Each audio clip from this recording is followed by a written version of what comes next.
সাহাবারা বিশ্বনবীকে কখনো রুকানার কাছে যেতে দিত না। সাহাবারা ভাবতো বিশ্বনবী যদি রুকানার দরবারে যায় আর রুকানা যদি বক্সিং মেরে বসে তাহলে বিশ্বনবীর মানিজ্যত নিয়ে টানাটানি। কিন্তু বিশ্বনবী তো শুধু সিলেক্টেড কিছু পার্সোনালিটিদের জন্য নবী হয়ে আসেননি। ওমা আরসালনাকা ইল্লা রাহমাতাল লিল আলামিন, I have sent you as a mercy for the whole world, for the entire universe. ও নবী, আমি আপনাকে গোটা বিশ্বের জন্য রহমত আর বরকত করে পাঠিয়েছি। তো বিশ্বনবী একদিন ফজরের সালাত শেষে লুকিয়ে লুকিয়ে মক্কার সবচেয়ে বড় বক্সার চিনেন তো?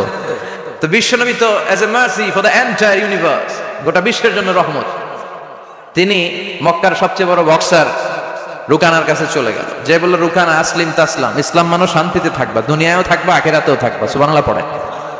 রুকানা বলে, না আব্দুল্লাহর বেটা মোহাম্মদ, আমি তো কালিমা পড়বো না, যদি বক্সিং খেলে আমারে হারায় দিতে পারো তাইলে কালিমা পড়ো। বিশ্বনবী বললেন, আমি তো বক্সিং খেলি না রে বাপ।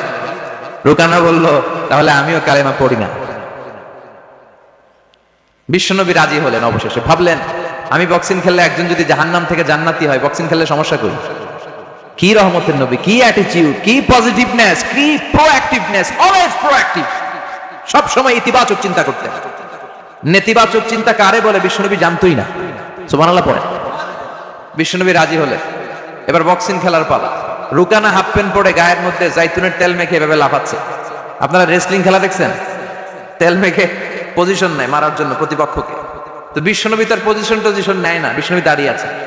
রুকানা বলল, মোহাম্মদ, আমি লাফাচ্ছি, তুমি লাফাও না কেন? তুমিও লাফাও। বিশ্বনবী বললেন, না আমি লাফাই না, কারণ আমি সেলাইবিহীন লুঙ্গি পরি। সেলাই ছাড়া লুঙ্গি পরে যদি কেউ লাফায়, বাতাসে সতর খুলে যাওয়ার সম্ভাবনা আছে না নাই? কি লাজুক নবী ছিলেন, কেউ বিশ্বনবীর লজ্জাস্থান জীবনেও দেখে নাই। হালিমাতুস সাদিয়ার বাড়িতে যখন বিশ্বনবী থাকতেন, হালিমাতুস সাদিয়া 5 বছর এই কুরাইশি মুহাম্মদ ছেলেটাকে লালন পালন করেছে। হালিমাতুস সাদিয়া বললে, এই 5 বছরের ব্যবধানে কোনোদিন কুরাইশি মুহাম্মদরে কাঁদতে দেখি নাই। ক্ষুধা পেলেও ছেলেটা কাঁদতো না, ব্যথা পেলেও কাঁদতো না, শুধু লজ্জাস্থানের জায়গা থেকে কাপড়টা সরে গেলে শিশু মুহাম্মদ চিৎকার দিয়ে উঠত। এবার মারামারির পালা। রুকানা বলে, মুহাম্মদ তুমি মারো। বিশ্বনবী বললেন, তুই মার, কারণ আমি মারলে ওই মায়ের হজম করার ক্ষমতা তোর নাই। বিশ্বনবীর এক হাতে জান্নাতি 40 জনের শক্তি ঢুকাই দিছে কে? তো বিশ্বনবী মাইট দিলে এটাও হজম করতে পারবে? কথা কন, পারবে না। এখন রুকানাও মারে না, বিশ্বনবীও মারে না, খেলাও শুরু হয় না। বিশ্বনবীও মারে না, রুকানাও মারে না, খেলাও শুরু হয় না। এখন রুকানা বলে, মুহাম্মদ তুমি মারো। বিশ্বনবী মারে নাই, কিন্তু বিশ্বনবী ওনার ডান হাত মোবারক, কি নরম হাত, সফটার দেন সিল্ক, সিল্কের চেয়ে নরম ছিল। ওয়াকানা কাফুহু আবিয়াদু মিনাদ দিবাজ, সফটার দেন সিল্ক, রেশমের কাপড়ের চেয়েও বিশ্বনবীর হাতের তালু সফট ছিল। এই হাতটা দিয়ে বিশ্বনবী রুকানার ডান কাঁধে এভাবে টাচ করলেন। মারে নাই, খালি বলছে, রুকানা এত লাফাস কেন? টাচ করার সাথে সাথে রুকানা বেহুশ হয়ে জমিনে পড়ে যায়। সবাই তো অবাক, ঘটনা কি, ঘটনা কি, কি মিরাকেল, কি অলৌকিকত্ব। পানি ঢেলে রুকানারে হুঁশ ফিরানো হয়েছে। সবাই বলে, রুকানা তুই তো অনেক বড় পালোয়ান, আব্দুল্লাহর বেটা মোহাম্মদ ঘুষিও দিল না, লাথিও মারলো না, বেহুশ হইলি কেন? রুকানা বলে, আরে তোরা তো দেখোস নাই, তোরা দেখেছিস মোহাম্মদ হাত দিয়ে ধরেছে, আমার মনে হয়েছে বিশাল পাহাড় এসে কাঁধে চেপেছে। এজন্য ইসলামের অ্যাটিটিউড হচ্ছে ডিফেন্সিভ, আগে মারেন। আল্লাহ বলেন, ওয়া রাব্বাকা ফাকাব্বির, glorify the name of your lord, তোমার প্রভুর নামের বড়ত্বের ঘোষণা দাও। আসেন আমরা আল্লাহর নামের বড়ত্বের ঘোষণা দেই। আমরা ভাগাভাগি করে 3টা তাকবীর পড়ব। প্রথম তাকবীর পড়বেন যারা বিবাহিত আছেন তারা, দ্বিতীয় তাকবীর অবিবাহিত যারা তারা, তৃতীয় তাকবীর সবাই মিলে। রাগ করতেছেন? বিবাহিত কারা কারা আসছেন দেখি তো? মাশাআল্লাহ, আমিও আছি আপনাদের দলে, মশির ভাইও আছে ইনশাআল্লাহ। হাত নামান। অবিবাহিত কারা কারা আসছে দেখি? এই এক হাত করে তোল। সংখ্যা বাড়ানোর জন্য 2 হাত তুলতেছে। মাশাআল্লাহ, এরাও কম না, এরাও কম না, স্টেজেও আছে 2-1 জন। আল্লাহ এদেরকে তাড়াতাড়ি ডবল বানায় দাও। চিন্তা নাই, দেশে আমাদের বোনদের, নারীদের সংখ্যা যেভাবে বাড়তেছে, কপালে 2-3টা করেও জড়তে পারে। যদিও এদেশে প্র্যাকটিসটা ওইভাবে হয় নাই, কিন্তু এটা কিন্তু সুন্নাহ।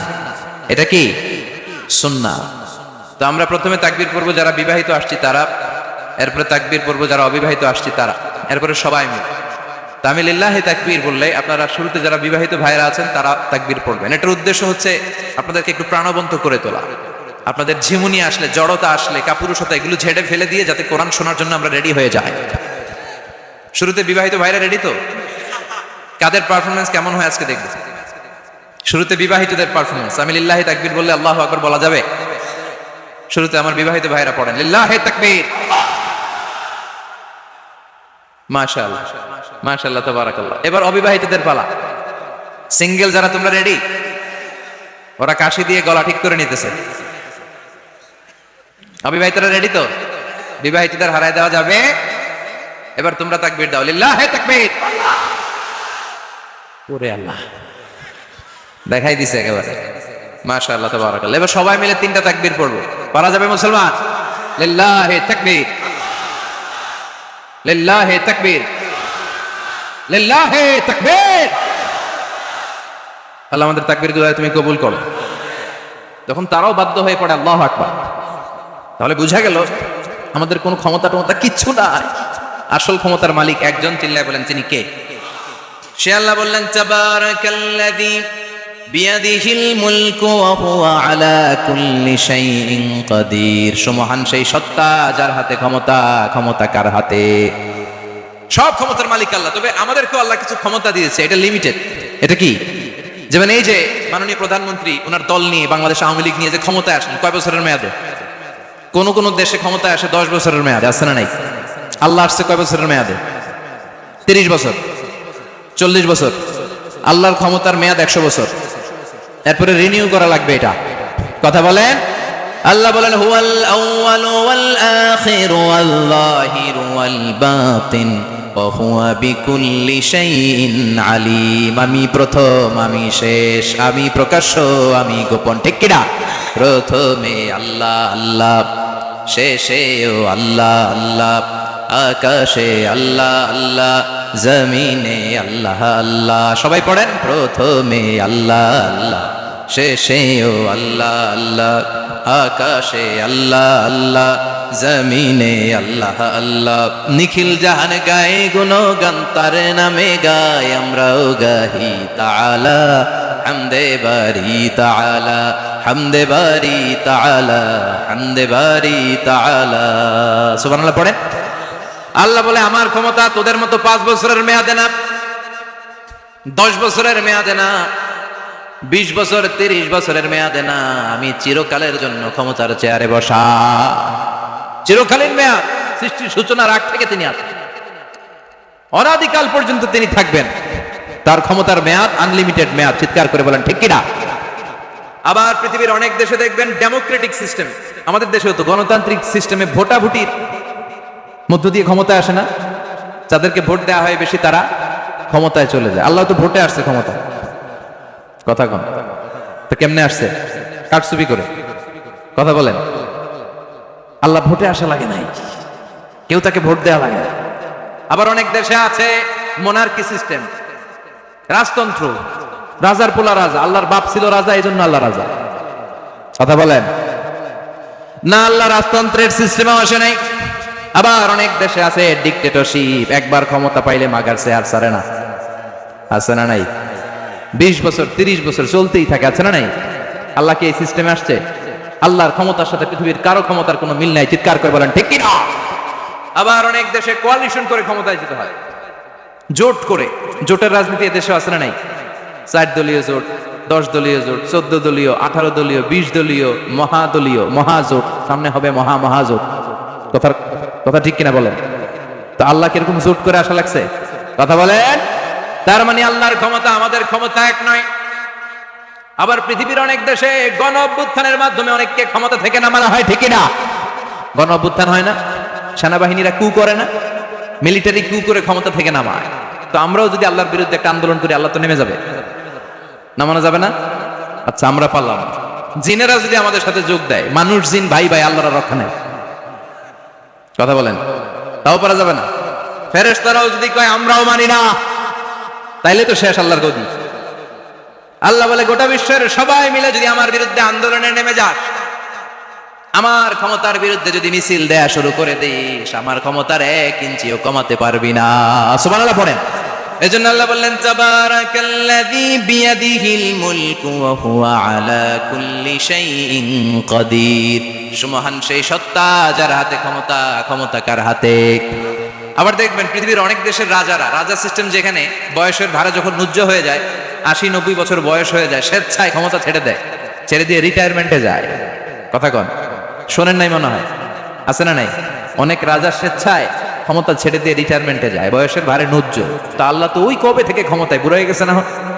কথা কন, এখন আল্লাহর চলতে লাঠি লাগে, আগের মতো ক্ষমতা নাই, চোখে সানগ্লাস লাগে, পাওয়ারওয়ালা গ্লাস আর আল্লাহ মনে হয় দেখে না। কথা কন, যে ফেরাউনকে আল্লাহ সাগরের জলে ডুবিয়ে মারলো, যে নমরুদকে আল্লাহ শেষ করে দিল, যেই কারণকে আল্লাহ শেষ করে দিল, সে আল্লাহ আজও আগের ক্ষমতা নিয়ে আছে নাই? এই জন্য বিয়াদিহিল মুলক, তার হাতে ক্ষমতা, ওহু আলা কুল্লি শাইইন কাদির, তিনি চাইলে সব করতে পারেন। তিনি রাজারে প্রজা বানাতে পারেন, প্রজারে রাজা বানাতে পারেন, ধনীরে গরিব বানাতে পারেন, গরিবরে ধনী বানাতে পারেন।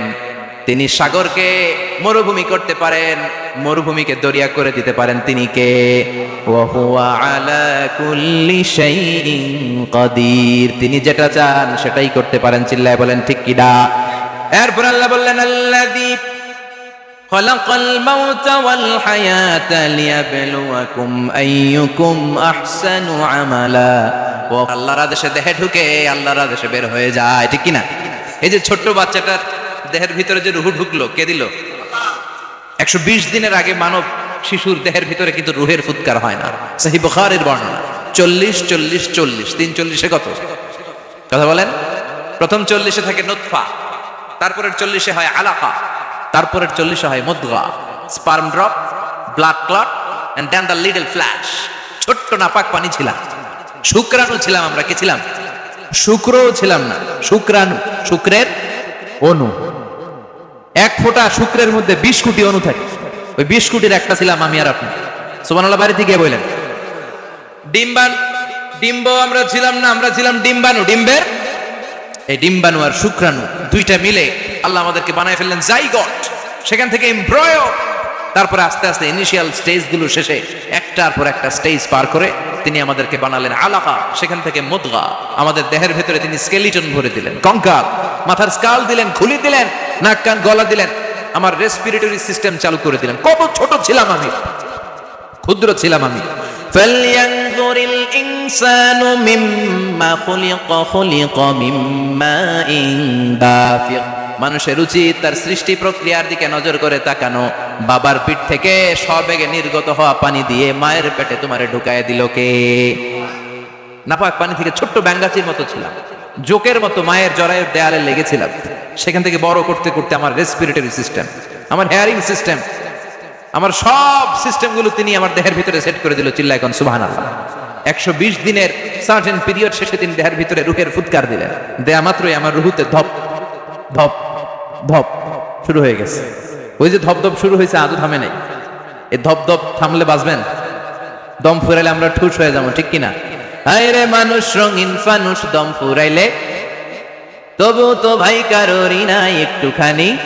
আরে মানুষ রঙিন ফানুষ, রঙিন ফানুষ, আইরে মানুষ। সুবহানাল্লাহ বলেন। সে আল্লাহ বললেন, গোলাম, জীবন আর মরণের মাঝখানে আমি তৈরি করেছি রুহু। পৃথিবীর বিজ্ঞানীরা সব বানাতে পারে, কম্পিউটার বানাতে পারে, প্লেন বানাতে পারে, হেলিকপ্টার বানাতে পারে, রকেট বানাতে পারে, কিন্তু গোটা বিশ্বের সব বিজ্ঞানীরা মিলে কি রুহু বানাতে পারে নাকি? কথা বলেন। গত বছর সোফিয়া নামে একটা রোবট আসছিল না? কথা কন। ওটা মাথা উঁচু করে নিচু করে কথা বলতে চায়, মানুষের মতো হতে চায়। আসলে কি মানুষ? ওটার মধ্যে কি রুহু আছে? রুহু বানাইতে পারবে কেউ? এই রুহু নিয়ে যে কত গবেষণা, মুমূর্ষ রোগীদের উপর গবেষণা চালিয়েছে অনেক। বুলেট প্রুফ গ্লাসের ভিতরে মুমূর্ষ রোগীকে রেখে রেখে তারা চেক করতে চেয়েছে আমেরিকান বিজ্ঞানীরা যে রুহু কোন দিক দিয়ে বের হয়। তারা ওজন করে দেখে, মানুষ মরে গেলে কোনো লাশের ওজন বেড়ে যায়, কোনো লাশের ওজন কমে যায়। যেটাতে কমে গেছে 2 কেজি কমে যায়, তার অবাক। কিরা আগে ছিল 80 কেজি, এখন হচ্ছে 78 কেজি, তার মানে 2 কেজি নাই, এটাই রুহু। এটাই কি? এটা হচ্ছে গবেষণার ধাপ। অনেকগুলো মডিউল তারা আনে, অনেক মুমূর্ষ রোগীকে গ্লাস ফিটিং করা, ইন্টেন্সিভ কেয়ারে রেখে তারা অবজার্ভ করে, আর অক্সিজেন মাস্ক খুলে দিয়ে তারা দেখে যে লোকটা ছটফট করে কিভাবে মরে। মরার আগে ওজন মাপ ছিল 80 কেজি, মরে গেছে পরে আবার ওজন দিয়ে দেখে 78 কেজি। কমছে কয় কেজি? বিজ্ঞানীকে পাইছি। সবাই কয় কি পাইছো? কয় রুহু। কই পাইলেন? আগে 80, এখন 78, 2 কেজি। রুহুর ওজন কয় কেজি? তো বিজ্ঞানীদের সিস্টেম হচ্ছে যে কোনো একটা বিষয়ের উপর গবেষণা চালালে তারা পূর্ণাঙ্গ ডিসিশনে পৌঁছতে পারে না। They couldn't jump to the final conclusion just on one module, based on one module, they can't do it. তাদের অনেকগুলো মডিউল আনতাম, তারা আবার নমুনা আনলো আরেকটা। মুমূর্ষু রোগী, অক্সিজেন চেম্বার লাগানো, মাস্ক লাগানো, এটা খুলে ফেললে মরে যাবে। বুলেট প্রুফ করা গ্লাসের ভিতরে ঢুকিয়ে, এটার ওজন মাপ, এটার ওজন 60 কেজি। এবার মাস্ক খোল, মাস্ক খুলছে ছটফট ছটফট করে, এটা শেষ। এবার মাপ দেখ, এবার মাইপা দেয়া গেছে 63 কেজি। কয় কেজি বাড়ছে?